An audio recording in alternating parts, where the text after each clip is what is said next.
प्रश्नावली 3.2 का अब हम प्रश्न छठवां सॉल्व करेंगे यहाँ पर एक रैखिक समीकरण 2x + 3y - 8 = 0 दी गई है।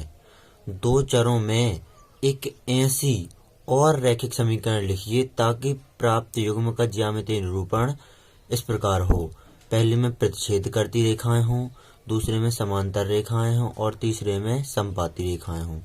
तो कहने का मतलब यहाँ पर प्रश्न में यही है कि एक रैखिक समीकरण ये दिया गया है, दो चरों में एक और रैखिक समीकरण हमें इसी प्रकार का लिखना है, वो इन तीन शर्तों को संतुष्ट करता हो।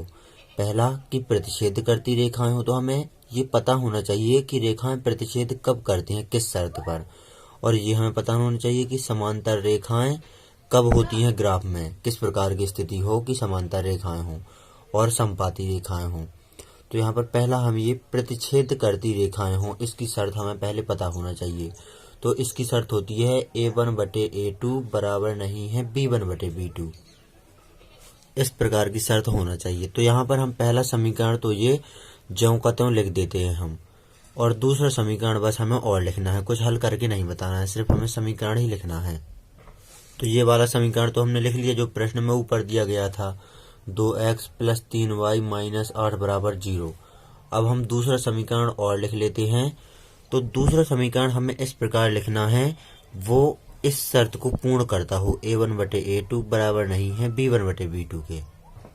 तो यहाँ पर दूसरा समीकरण हम इस प्रकार लिखेंगे, जो ये पहला वाला समीकरण है, इसके ये वाला मान और ये वाला मान 2 और 3 ये यहाँ पर सेम नहीं आना चाहिए।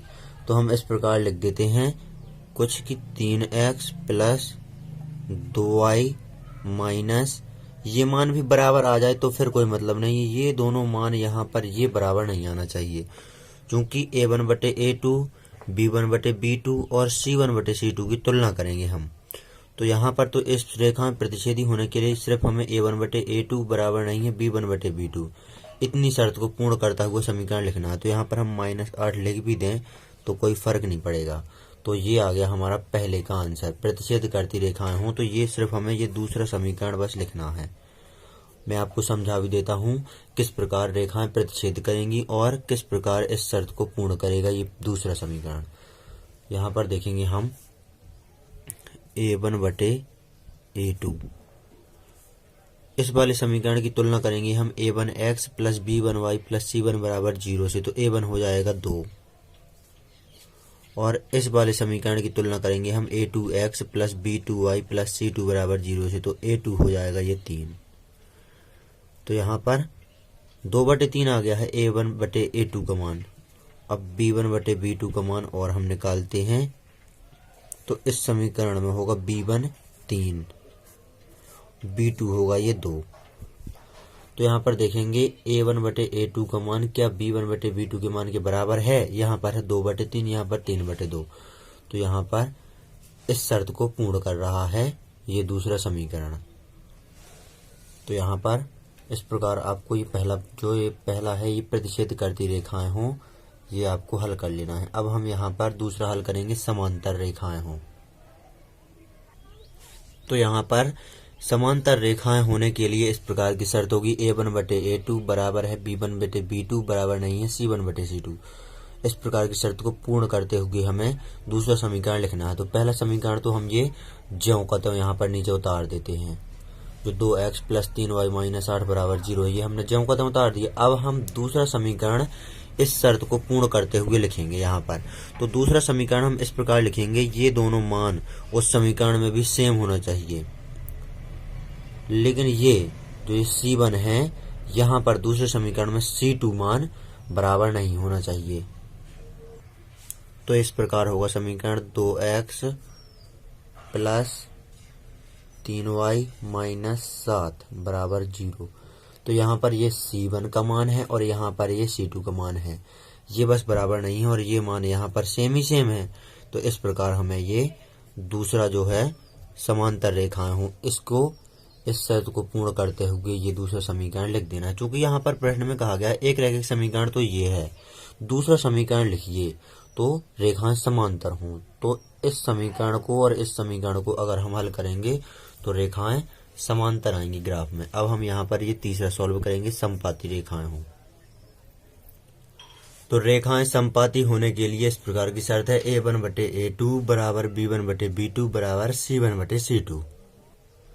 तो यहाँ पर पहला रैखिक समीकरण तो हम ये ज्यों का त्यों उतार देंगे।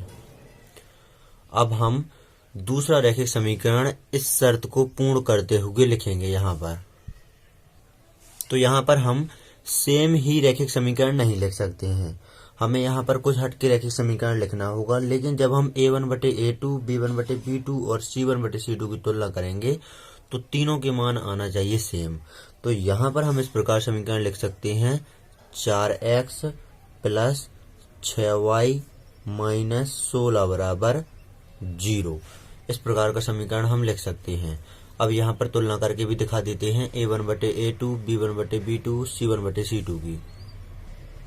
तो यहाँ पर इस प्रकार हमने लिख लिया। अब यहाँ पर A1 है, यहाँ पर ये 2, A2 है यहाँ पर ये 4, B1 है यहाँ पर ये 3, B2 है यहाँ पर ये 6, C1 है यहाँ पर -8 और C2 है यहाँ पर -16। आपने पिछले प्रश्नों में भी तुलना करते तो आप पर आता ही होगा, जो कि समीकरण 1 की तुलना करनी होती थी हमें A1x + B1y + C1 बराबर 0 से। तो A1, B1 और C1 के मान निकाल लेते थे हम। और समीकरण 2 की तुलना करनी होती थी A2x + B2y + C2 बराबर 0 से। तो हम A2, B2 और C2 के मान निकाल लेते थे। तो यहाँ पर हमने इस प्रकार सीधे सीधे ही लिख दिया। अब हम यहाँ पर इनको थोड़ा और सरल करेंगे, तो ऊपर नीचे 2 का भाग देंगे, तो 2 एकम 2, 2 दूनी 4। तो यहाँ पर 1/2 आ रहा है A1/A2 का मान। यहाँ पर देंगे हम ऊपर नीचे 3 का भाग, तो 3 एकम 3, 3 दूनी 6। तो यहाँ पर भी 1/2 आ रहा है मान। यहाँ पर A1/A2 का मान है 1/2 और यहाँ पर B1/B2 का मान भी 1/2 है। अब यहाँ पर देखेंगे तो माइनस से माइनस कैंसिल हो जाएगा, ऊपर नीचे 8 का भाग देंगे तो 8 एकम 8, 8 दूनी 16 है। तो यहाँ पर भी 1/2 मान आ रहा है। तो यहाँ पर है बराबर तीनों, A1/A2 बराबर B1/B2 बराबर C1/C2, तीनों के मान सेम ही आ रहे हैं यहाँ पर। तो इस प्रकार आपको इस प्रश्न को अच्छी तरह से हल कर लेना है। आपको ये यहाँ पर ये हल करने की कोई आवश्यकता नहीं है, ना दिखाने की आवश्यकता है, सिर्फ आपको ये समीकरण बस लिख देना है बस। तो यहाँ पर नोट कर लीजिए आप इस प्रश्न को अच्छी तरह से।